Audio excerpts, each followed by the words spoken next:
안녕하세요, 여러분. 우리 마가복음 13장, 14장 많이 왔습니다. 벌써 마가복음도. 자, 마가복음 13장, 14장 한번 볼까요? 마가복음 13장 가장 중요한 내용은요. 마지막 날 이야기예요. 마지막 날 이야기. 이게 마지막 날이 예루살렘 멸망하고 이제 연관이 되면서 이제 마지막 날에 어떤 일들이 일어날 거다라고 이야기하거든요. 그래서 마가복음 13장을 그 요한계시록에 빗대어서 소음묵시록이라고도 해요. 소음묵시록. 자, 니콜라스 푸생이라는 사람이 그린 예루살렘 성전의 멸망인데요. 티투스 장군, 이 사람이 나중에 로마의 황제가 되죠. 이 사람이 AD 70년 로마를 침공해서, 예루살렘을 침공해서 예루살렘을 멸망시키는 그 장면을 그린 화면이라고 합니다. 요게 또 촛대 들고 도망가죠. 예, 이런 것들이 예루살렘 성전을 멸망시키고 있다. 뭐 이런 것들을 보시면 되고요.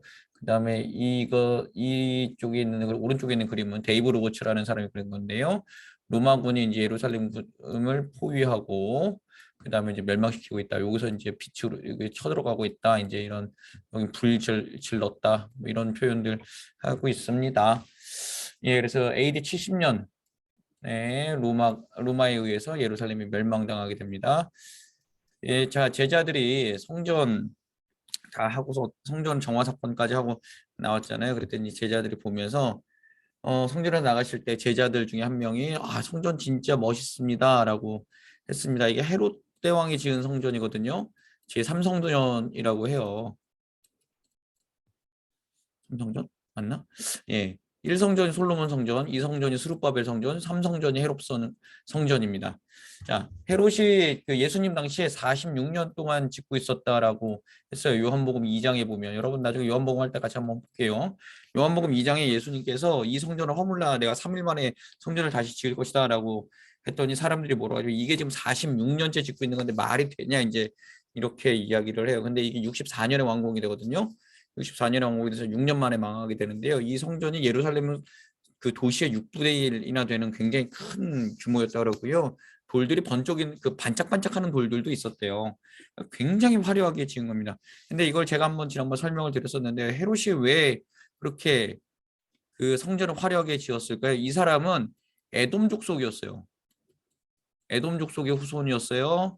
이스라엘의 정통왕이 아니었죠. 그러니까 유대인들의 그거를 받기 위해서 지지를 받기 위해서 성전을 지었던 거예요.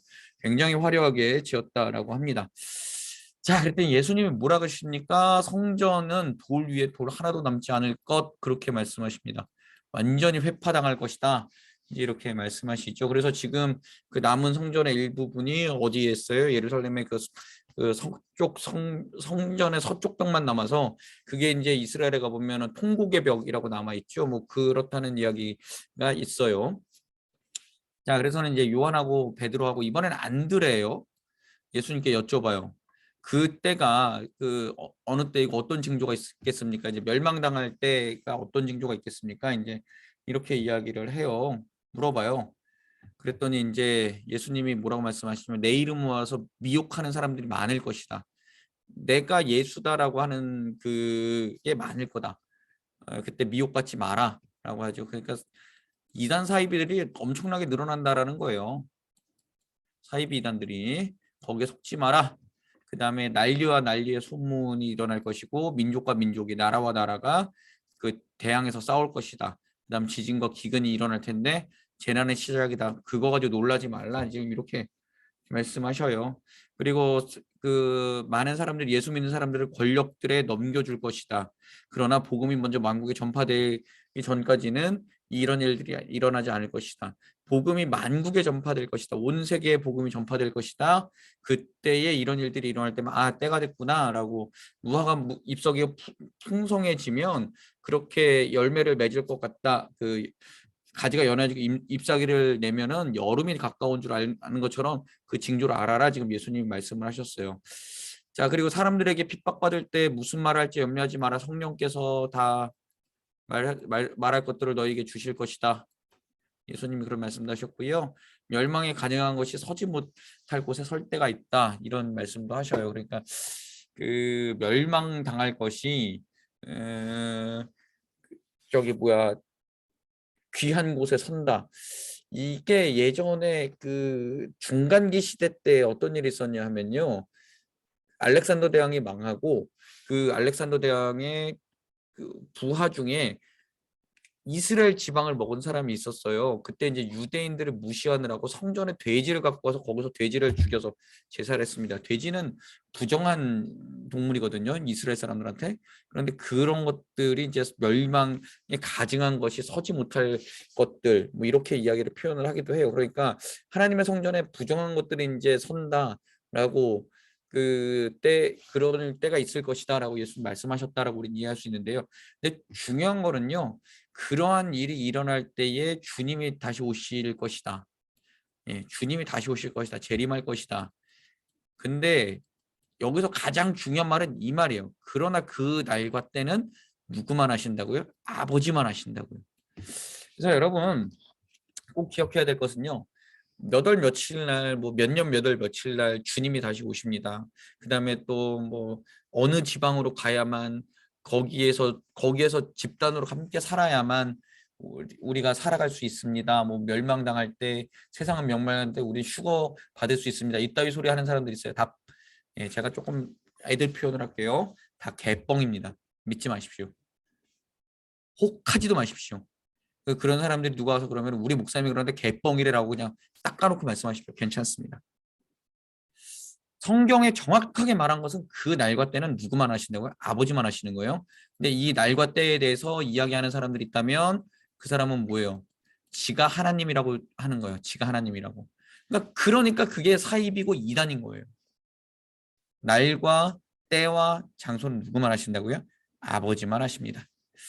자, 그래서 이제 그때는 언제 올지 모르니 주님께서 뭐라 그래요? 깨어 있으라. 그래서는 바울도 데살로니가 전서에서 뭐라 그래요? 그날이 도적같이 임하는 줄 너희는 모르느냐? 늘 깨어 있으라. 잠들지 말아라. 주님과 동행하라. 바울도 그 얘기하죠. 그 다음에 마태복음 25장 할 때 얘기했었는데요. 10명의 그 들러리 서는 여인들 이야기하면서 뭐라 했죠? 5명의 슬기로운 그 기름을 준비한 여인과 5명의 기름을 준비하지 못한 여인. 그 신랑이 언제 올지 모르니까 함께 깨어 있어라. 지금 그 말씀을 예수님이 하셨잖아요. 다 여기하고 연결되는 거예요. 언제 올지 모르니 깨어 있으라. 그래서 우리는 날마다 이렇게 눈을 뜨고 있는 게 아니라 영적으로 깨어서 주님이 언제 오실지 모르니 나는 주님 맞을 준비를 날마다 해야겠다. 주님의 심판대 앞에 언젠가 설 것이다라는 것을 우리가 꼭 기억해야 하겠습니다. 자, 마가복음 14장 넘어가 볼까요? 마가복음 14장 제일 처음에 이제 향유 부은 여인 나와요. 그리고 가룟 유다 나와요. 자, 향유 부은 여인과 가룟 유다가 왜 대비가 됐냐면요. 향유를 여인이 머리에 했는데요. 마태하고 마가는 머리에 부었고 누가는 이 여인이 마리아라고 안 해요. 한 죄 많은 여인이라고 누가는 그렇게 안 하는데요. 하여튼간은 누가하고 요한은 이 똑같은 사건을 가지고 발에 붓고 머리를 닦았다고 뭐 이런 표현을 해요. 어쨌든 중요한 건 향유를 부었어요. 비싼 거예요. 얼마짜리예요? 300데나리온이에요. 300데나리온 300일치의 일당이에요. 뭐 한 주일이 50주니까 그거 빼고 나면은 주일 빼고 300일 정도 일한 사람의 일당 되게 많은 큰 돈이에요. 이거 팔아서 가난한 사람들에게 주었으면 더 좋았겠다라고 제자들이 비난했다 그러죠. 그 중심에 누가 있었어요? 가룟 유다가 있었어요. 가룟 유다가 있었어요. 근데 이 사람이 요한복음의 평가에 의하면 그 사람은 도적이고요. 그다음 회계를 맡은 자라 그랬어요. 그 헌금을 가지면 자기 주머니에 넣는 자라 그랬어요. 만약에 여러분 보세요. 300데나리온 그렇죠? 여기서 10%만 가져가도 네, 은 30냥이에요. 가룟 유다는 어떻게 보면 이거 못 받아서 열받아서 은 30냥에 거래했을 수도 있어요. 물론 하나님의 뜻이죠. 나중에 해석하기엔 이렇게 되는데요. 이게 아까운 거예요. 가룟 유다는. 자기한테 들어와야 되는데. 그러니까 물질이 주님보다 더 소중했던 인간이 가룟 유다예요. 그래서 우리가 어저께 두렙돈 과부 헌금 이야기할 때도 했었는데요. 하나님보다 물질을 더 사랑하면은 하나님께 인정받지 못해요. 우리 그건 꼭 기억하셔야 됩니다. 자, 예수님 뭐라 그러셨죠? 복음이 전파되는 곳에 이 여인이 행한 일도. 그래서 복음서에 기록돼서 이 여인이 한 일 항상 이렇게 전파되잖아요. 예, 예수님 말씀대로 됐어요. 자, 마지막 저녁 식사 두 가지 그림인데요. 폴 루벤스라는 사람이 그린 최후의 만찬이고요. 얘가 요한이에요. 요한은 성경에서 뭐라 그랬냐면은 예수의 품에 기대어 있던 자라 라고 해요. 얘가 요한이고 이 사람을 베드로라고 할 거예요. 왜냐하면 예수님의 좌우편에서 맨날 싸웠던 라이벌이었기 때문에. 예, 그리고 그렇게 이야기를 할 거고요. 얘가 요한입니다. 여기서도 보면 요한이에요. 예수님의 품에 기댔죠. 젊죠. 베드로예요. 자, 요한은 항상 젊게 나와요. 나이가 굉장히 어렸다. 이렇게 생각을 하시면 되고요. 자, 이게 성만찬의 제정인데요. 이게 그 여러 가지 성경을 섞은 거예요. 요한복음에는 성만찬 제정이 안 나와요. 마테마가 누가에는 세족식이 안 나와요. 그런데 마지막 저녁 먹던 때 이거 했어요. 예, 이 떡을 먹으라, 이 잔을 받으라. 그 이야기하면 포도주 여기 있죠. 자, 근데 이거는 이제 예전에 이제 16세기에 후아네스라는 사람이 그린 가톨릭 그 화가가 그린 거라서 여기 다 영성체들이 있죠. 머리 위에. 예. 그냥 그렇게 보고 넘어가시면 돼요. 가톨릭은요, 예전에 그 성경을 가지고 그림을 많이 그렸어요. 왜냐하면 그걸 가지고 교육하기에 유익했기 때문에 많이 그렸죠. 근데 이제 종교개혁자들은 그런 것들을 통해서 그 우상 숭배 길로 빠질 수 있다 그래가지고 그걸 다 없애버렸던 그런 사건들이 종교개혁 이후에 있었습니다. 그래서 이런 그림들을 우린 잘 보면 돼요. 이게 뭐 꼭 이거에 가서 우리가 가서 절하고 그럴 거 아니잖아요. 그러니까 우린 잘 보면 돼요. 자, 마지막 저녁 식사 자리. 예수님이 뭐라 그러셨냐면요. 마지막 저녁 식사 어디서 준비할까요? 그랬더니 물동이 지고 가는 사람이 있을 거야. 라고 이제 그 사람 만나서 우리 선생님이 저녁 어디서 할까요? 하면 그 사람이 방내 줄 거야 그랬는데 그 집이 어디냐면 마가의 다락방이라고 우리는 이야기하죠. 마가의 다락방.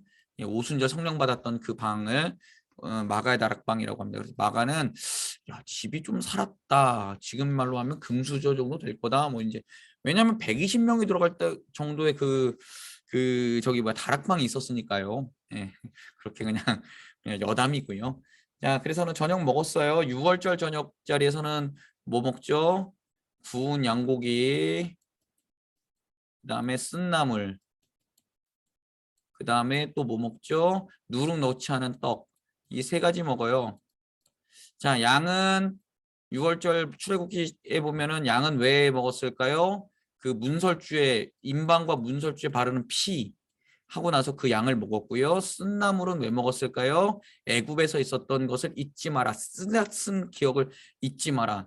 그 다음에 누룩 넣지 않은 빵은 왜 먹었을까요? 급하게 피신했다. 왜냐하면 누룩을 넣으면 발효가 돼야 되잖아요. 그걸 기다릴 시간도 없이 그냥 빨리 먹고 나가야 됐다라는 것을 하기 위해서 양고기, 쓴나물, 그 다음에 누룩 넣지 않은 떡 이렇게 먹었습니다.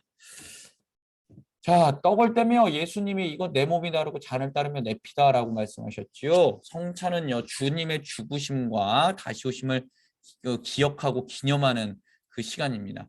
자, 지난번 마태복음 때도 말씀드렸었는데요. 기독교의 성례, 성스러운 예법은 두 가지가 있습니다. 세례하고 뭐가 있죠? 성찬. 두 개입니다. 세례하고 성찬. 이거 성례식이라 그래요. 자, 그때 이제 우리 성찬 성례라고 하는데요. 그 떡을 먹고 마시면서 어떻게 되죠? 내가 주님과 한 몸이 되고 주님의 피가 내 피가 됨을 생각하면서 내가 거룩하게 살겠다고 다짐하는 시간이 성찬과 성찬 성례의 시간입니다. 저는 음식이 들어가서 내 몸에 흡수되어서 나와 하나가 되는 것처럼 그 물이 들어가서 내 피가 되는 것처럼 예수님의 죽으심과 다시 오심을 기념하며 나는 주님의 사람으로 살겠습니다라고 기념하는 것이 성찬 성례예요. 그래서는 성찬에 참여하기 전에는 먼저 내 죄를 살피고 난 후에 성찬에 참여해야 됩니다. 그것이 없이 그냥 참여하게 되면 이거 그냥 뭐 떡 먹고 그냥 그거 우리 교회처럼 하면 카스테라 하나 먹고 포도주 홀짝 먹고 그거밖에 없죠. 그래서 예전에 이제 철 없을 때 성찬 성례하면은 좋았던 게 뭐냐면은 교회에서 공식적으로 포도주 주잖아요. 우리 교회도 포도즙을 내는 걸로 알고 있는데 저 모교회에 있을 때는 포도주를 담그셨어요, 권사님들이. 그래서 그거 먹고 나면은 맛있잖아요. 그래서는 저희 동기 중에 목사님 아들이 있었거든요. 담임 목사님 아들. 그래서 맨날 그랬죠. 야, 한 병만 떠와. 이랬던 철 없을 때 그랬던 기억이 있습니다. 자, 이제 예수님이 저녁 다 드시고 겟세마네 기도하러 가셨어요. 저녁 드시고 감람산에 있는 겟세마네라는 언덕 그쪽으로 갔습니다. 한 1kg에서 2kg 정도 된다 그래요. 자, 여러분 저녁 먹었죠? 포도주 마셨죠? 걸어갔죠? 얼마나 피곤했을까요?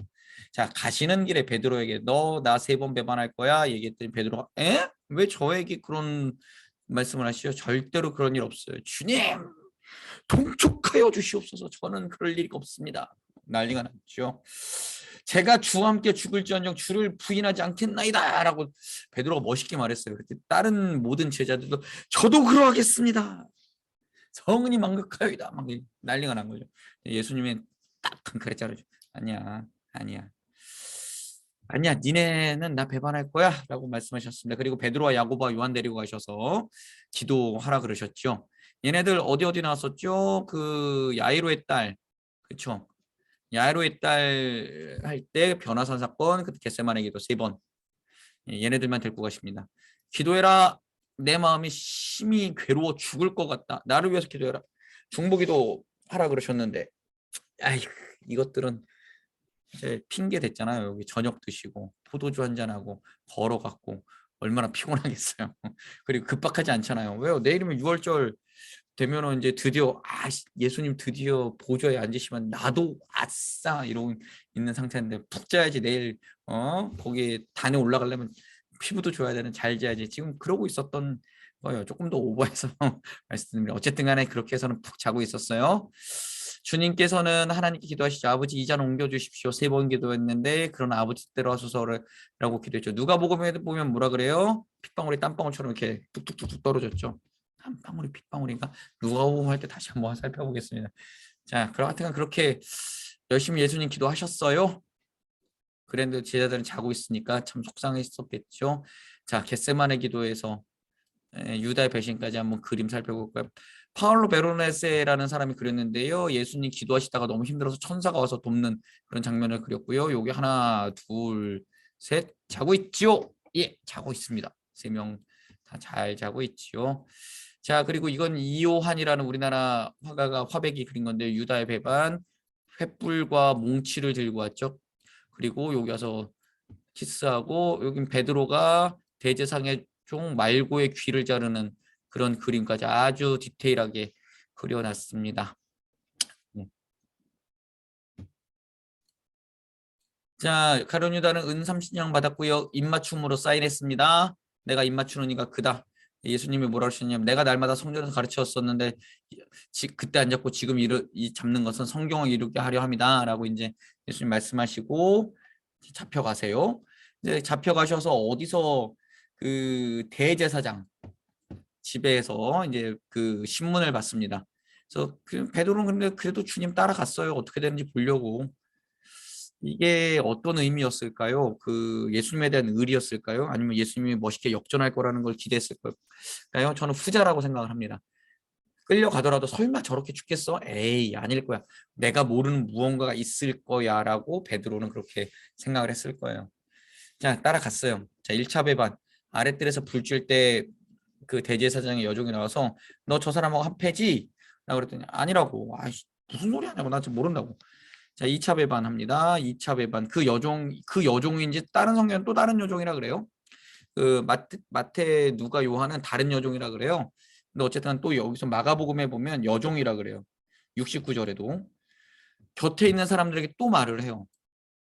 이 사람 그 도당이야 라고 얘기를 합니다. 그랬더니 또 거기서도 아니 난 몰라 그랬더니 3차 배반하는데 그 베드로 곁에 섰던 사람들이 맞다, 너도 갈릴리 사람 아니냐, 네 말투가 너를 증언한다, 그래 너 그 같은 도당 아니냐 라고 했더니 아니라고 또 이야기하죠. 그때 닭이 2번째 울었습니다. 예. 닭이 2번째 울었습니다. 닭이 3번 운 거 아니에요 여러분. 닭은 2번 울었어요. 마가복음에는. 마개는 2번 울고요. 마태는 1번 울어요. 어쨌든 닭은 3번 울지는 않았어요. 그래서 베드로가 자신에게 하신 말씀 생각나서 울었다, 통곡했다 그렇게 이야기합니다. 베드로는 울었습니다. 가룟 유단 죽었습니다. 2차이죠. 베드로는 울고 회개했고 가룟 유단 죽어버렸습니다. 그래서는 회개할 거를 못 찾았죠. 자, 여기까지 한번 볼까요? 마가복음 13장, 14장, 이제 15장, 16장은 재판하고 예수님 부활하시는 사건까지 한번 살펴보도록 하겠습니다. 감사합니다.